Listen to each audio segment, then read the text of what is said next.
Assalamualaikum warahmatullahi wabarakatuh.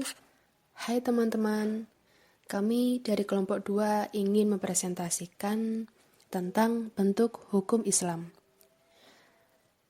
Sebelumnya, kami akan memperkenalkan anggota dari kelompok 2. Yang pertama, Rosi Hertanto dengan NIM 9322108118.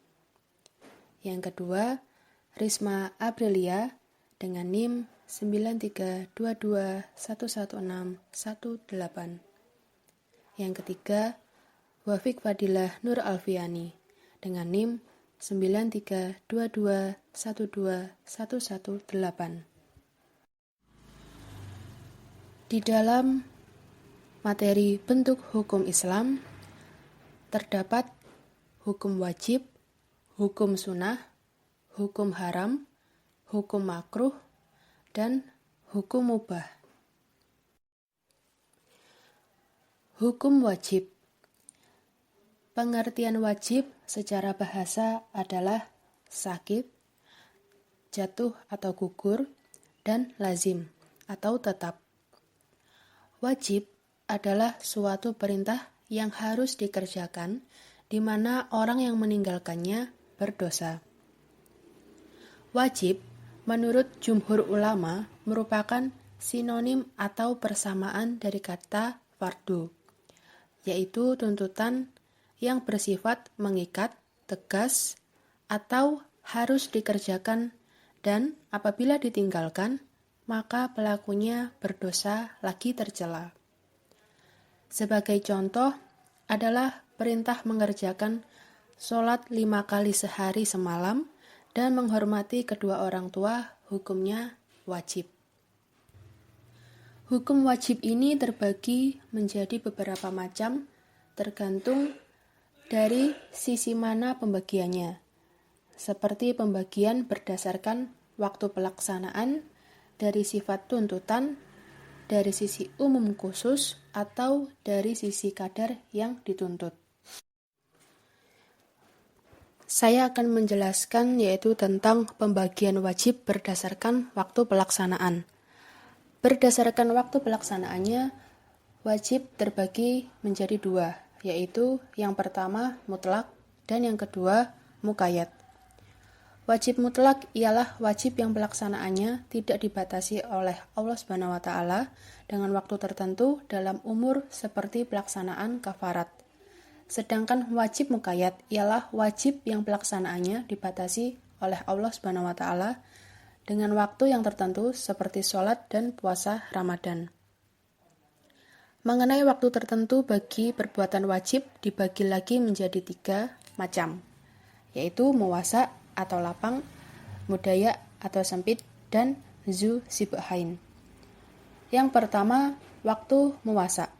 Muwasa atau yang diistilahkan oleh ulama Hanafi dengan dorof ialah waktu yang tidak lebih dari kadar yang wajib dan diserahkan kepada mukallaf untuk melakukan kewajiban itu pada saat kapanpun yang dikehendakinya seperti waktu-waktu sholat 5 waktu. Maka apabila waktu sudah mulai datang, mukallaf pun dituntut melakukannya dan disuruh memilih dalam seluruh bagian waktu itu, dan ini bila mana perbuatan itu bisa dilakukan pada awal waktu, sedangkan bila tidak demikian maka sebabnya ialah bagian yang hilang halangan waktunya. Jika halangan itu meliputi seluruh bagian waktu, tidaklah diarahkan suatu khitab dan tidak ada kewajiban. Yang kedua, waktu mudayak. Waktu mudayak yaitu waktu yang hanya berlaku bagi jenis kewajiban tertentu seperti bulan Ramadan. Waktu mudayak ialah waktu yang bersamaan dengan wajib dan dinamakan oleh ulama Hanafiyah mi'yar. Dan sebagai contoh ialah puasa Ramadan. Allah SWT telah menentukan untuk menunaikan kewajiban puasa, maka tidak boleh ditunaikan pada waktu yang lain, dan ini telah disepakati ulama. Yang ketiga, waktu zu sibhain. Waktu haji menyerupai takaran dari segi bahwa 1 tahun hanya berlaku bagi 1 kali haji dan menyerupai dhorof dari segi bahwa bulan haji tidak dipenuhi oleh amalan-amalannya. Ulama Hanafiyah memperinci syibih awal atau keserupaan pertama bahwa haji diwajibkan ditunaikan dengan niat mutlak bagi keadaan dohir mukallaf, yaitu bahwa ia menunaikan kewajiban sebelum sunnah, dan syibih sani atau keserupaan kedua bahwa ia berlaku sebagai nafal atau sunnah jika diniatkan begitu. Dan selanjutnya, pembagian wajib berdasarkan jumlah pelakunya. Wajib itu ada yang wajib ain, perorangan, dan ada yang wajib kifayah, kolektif. Wajib ain ialah perbuatan yang dituntut melakukannya oleh setiap orang mukallaf, dan yang kedua perbuatan yang dituntut melakukannya tanpa memandang pelakunya. Kewajiban-kewajiban yang dibebankan oleh Allah SWT kadang-kadang dituntut melakukannya dari setiap orang secara khusus, seperti sholat, puasa, zakat, dan haji, dinamakan wajib ain. Kadang dituntut melakukannya tanpa melihat pelakunya, seperti perbuatan baik yang bermacam-macam, pembangunan rumah sakit, peradilan hukum, dan pemberian fatwa, memulai salam dan menjawabnya, sholat atas orang mati, dan lain sebagainya. Jenis wajib kedua ini dinamakan wajib kifayah. Para fuqaha telah sepakat bahwa wajib kifayah bila dilakukan oleh salah seorang pelaku, maka tuntutan tersebut telah dipenuhi dan gugurlah tanggung jawab dari orang-orang semuanya. Sebaliknya, jika diabaikan dan tidak dilakukan oleh seorang pun, maka semua orang menanggung dosanya dan tanggung jawabnya. Selanjutnya, saya akan menjelaskan tentang pembagian wajib berdasarkan kadar atau ukurannya. Wajib terbagi atas muhaddad atau terbatas dan ghoiru muhaddad atau tidak terbatas. Muhaddad ialah yang ditentukan Allah SWT, kadar ukurannya, sehingga ghoiru muhaddad yang tidak ditentukan oleh Allah SWT, kadar ukurannya. Tuntutan-tuntutan Allah SWT ada kalanya terbatas ukurannya, seperti sholat wajib, zakat, dan harga-harga pembelian. Ini semua menjadi tanggung jawab mukallaf yang wajib atas dirinya sebagai hutang hingga ditunaikan. Baik, untuk berikutnya adalah materi mengenai hukum sunnah. Mandub secara bahasa artinya makdu atau yang diminta atau yang dianjurkan. Nah, beberapa literatur atau pendapat ulama itu menyebutkan mandub itu sama dengan sunnah. Mandub di sini, dia ini merupakan sinonim atau persamaan kata dari nafilah, sunnah, tatawu, dan ihsan.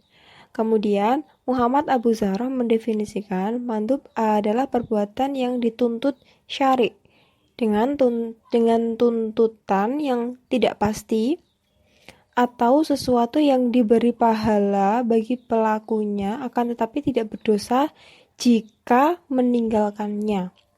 Itu merupakan hukum sunnah.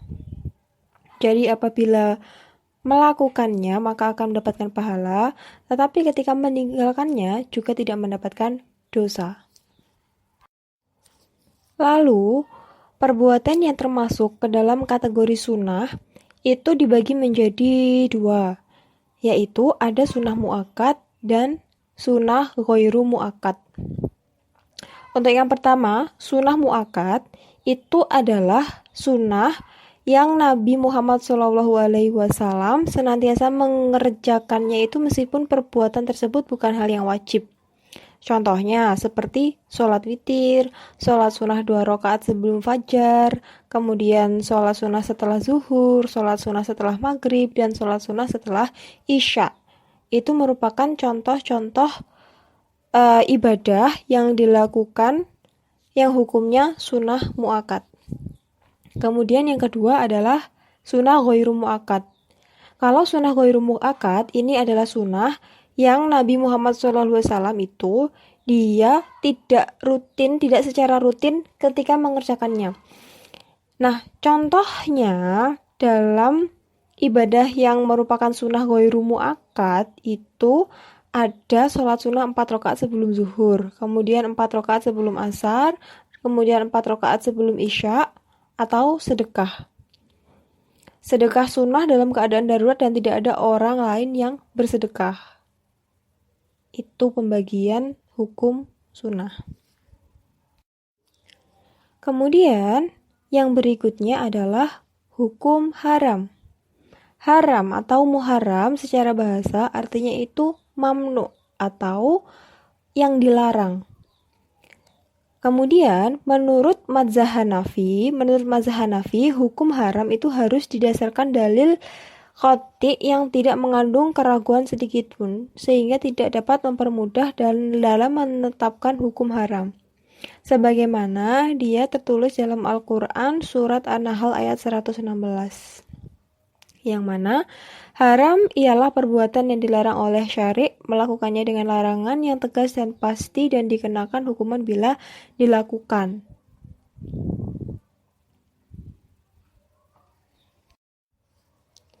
Kemudian, ulama Hanafi membagi tuntutan yang menyebabkan penolakan perbuatan itu menjadi 2 bagian dengan memperhatikan cara penetapannya.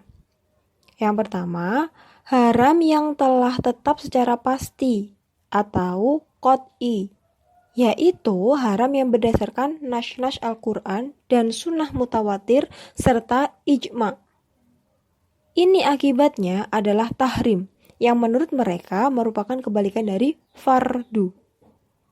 Kemudian yang kedua itu adalah haram yang tetap secara zanni atau dugaan kuat, yaitu haram yang dasarnya adalah khobar-khobar ahad dan qiyas.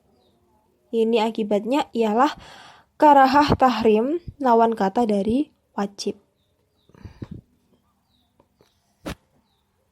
Yang selanjutnya yaitu nomor 4, hukum makruh. Makruh secara bahasa artinya mubghad atau yang dibenci. Jumhur ulama mendefinisikan makruh adalah larangan terhadap suatu perbuatan, tetapi larangan tidak bersifat pasti, lantaran tidak ada dalil yang menunjukkan haramnya perbuatan tersebut. Makruh yaitu perbuatan yang syari' menuntut kepada mukallaf untuk meninggalkannya, tetapi tuntutannya tidak tegas atau tidak keras. Sifat tuntutan yang demikian dapat diketahui dari redaksi nas syara' sendiri, atau ada larangan yang disertai dengan pernyataan bahwa larangan tersebut menunjukkan hukum makruh, bukan haram. Sebagai contoh, ialah firman Allah dalam Quran surat Al-Maidah ayat 101 yang artinya, dan janganlah kamu menanyakan atau kepada nabimu hal-hal yang apabila diterangkan kepadamu niscaya akan menyusahkanmu, sebagaimana yang telah dikemukakan bahwa boleh jadi syari' menuntut hal-hal di mana mukallaf diperbolehkan memilih salah satu di antaranya dari apa yang telah ditetapkan dalam tasyri'.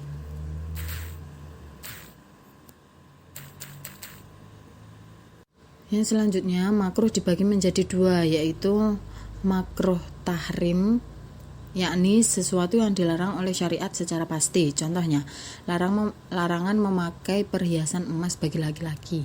Yang kedua, makruh tanzih, yakni sesuatu yang dianjurkan oleh syariat untuk meninggalkannya, tetapi larangan tidak bersifat pasti. Contohnya, memakan daging kuda saat sangat butuh waktu perang. Yang terakhir yaitu hukum mubah. Mubah mengandung pengertian bahwa seseorang diberikan kebebasan memilih oleh syari' antara mengerjakan atau meninggalkannya. Artinya, seseorang mukallaf tidaklah dituntut untuk melakukannya dan tidak pula dituntut menjauhinya. Adapun ia dituntut untuk menjauhinya karena hal-hal berikut. Yang pertama, sesungguhnya mubah menurut Allah adalah perbuatan yang disuruh pilih antara mengerjakannya dan meninggalkannya tanpa pujian maupun celaan. Yang kedua, jika ditetapkan kesamaan antara perbuatan dan meninggalkannya secara syara' dalam masalah mubah, maka apabila orang yang meninggalkannya dianggap pelaku ketaatan, bolehlah pelakunya dianggap pelaku ketaatan dengan perbuatannya dari segi perbuatan dan penolakannya adalah sama terhadap mubah, dan ini tidak dapat, bahkan tidak masuk akal. Yang ketiga, kesepakatan bahwa pelaku nadar meninggalkan mubah tidaklah lazim memenuhi nadarnya, dan andai kata penolakan mubah ini adalah ketaatan, lazimlah penuaian nazarnya. Terus yang terakhir, andai kata meninggalkan mubah adalah ketaatan lazimnya menyingkirkan mubah dari hukum syarak dari segi penglihatan kepada mubah itu sendiri, dan hal itu batal menurut jima'. Macam-macam mubah ada 3. Yang pertama, mubah yang diungkapkan secara jelas untuk memilih. Misalnya, apabila engkau kehendaki kerjakanlah, dan bila engkau tidak kehendaki maka tinggalkanlah. Yang kedua, mubah yang tidak terdapat di dalam dalil syar'i dari Allah SWT untuk menyuruh pilih, akan tetapi Allah menjelaskan tidak akan ada kesempitan jika dikerjakan. Terus yang terakhir, mubah yang tidak terdapat sama sekali ketentuan dari syar'i, sehingga yang berlaku adalah hukum asalnya, yaitu mubah. Terima kasih, cukup sekian presentasi tentang bentuk hukum dari kelompok kami. Kurang lebihnya kami mohon maaf. Wassalamualaikum warahmatullahi wabarakatuh.